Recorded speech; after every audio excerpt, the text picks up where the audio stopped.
সরকারি দপ্তর। সেই সরকারি দপ্তরে প্রত্যেককেই সময় মতো উপস্থিত হতে হবে অফিস আদালতে। এই নির্দেশ কিন্তু বহু আগেই দিয়েছিল মুখ্যমন্ত্রী, কিন্তু কে শুনে কার কথা? সেই তো সরকারি অফিস, যখন সময় তখন যাব, যখন সময় তখন বাড়িতেও চলে আসব। এছাড়া ফ্যান লাইট সবটাই তো সরকারকে বহন করতে হয়, কেন আমরা দায়িত্ব নিয়ে তা বন্ধ করব বলুন তো? এই মনোভাব কিন্তু প্রত্যেকটি সরকারি কর্মচারীরই থাকে। আর এই ধরনের মনোভাবের জন্য প্রতিনিয়ত সরকারি বিভিন্ন দপ্তরে গিয়ে হয়রানির শিকার হতে হয় গ্রাহকদের। কখনো দেখা যায় যে বেনিফিশিয়ারিরা বা কখনো দেখা যায় কোনো কাগজপত্রের জন্য যদি কেউ যায়, সেক্ষেত্রে ব্যাগ পোহাতে হয় তাদের।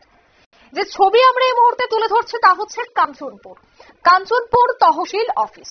অনুপস্থিত কর্মী, বিদ্যুৎ অপচয়, কারণ সেখানে ফ্যান লাইট সব চলছে, কিন্তু নেই সেখানে কর্মী।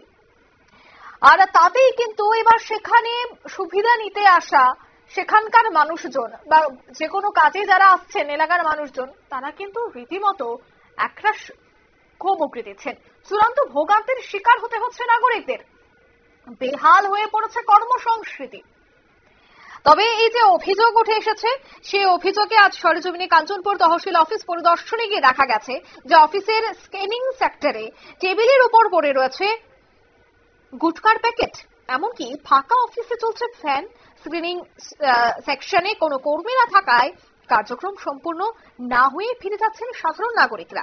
পরে তহসিলদার অফিসে উপস্থিত হলো সাংবাদিকরা।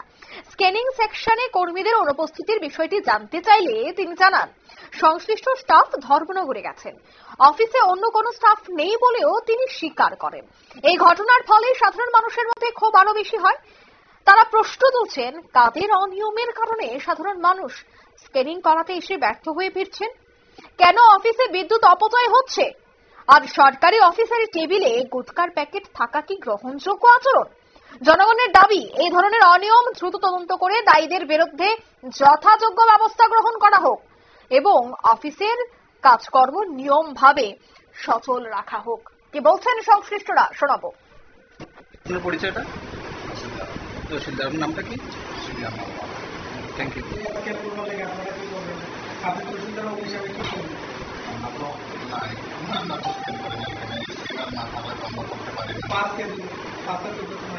আমরা তো এখানে ভেরিফাই পাস করি।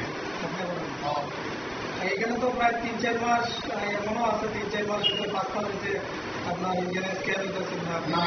এটা বলতে পারতাম না। আপনার কাছে রেকর্ড আছে না?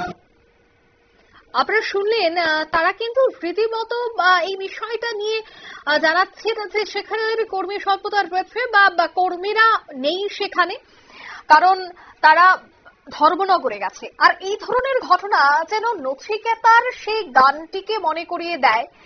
সেই অফিসের গান যা যথেষ্ট জনপ্রিয় সরকারি অফিসের, সেই গানটি যেন কোনো এক প্রকার বাস্তবেও মিলে যাচ্ছে, তা এই ধরনের খবরের দ্বারাই কিন্তু ভেসে আসছে। নিয়ে নিচ্ছি ছোট্ট একটি বিজ্ঞাপন বিরতি, সঙ্গে থাকুন।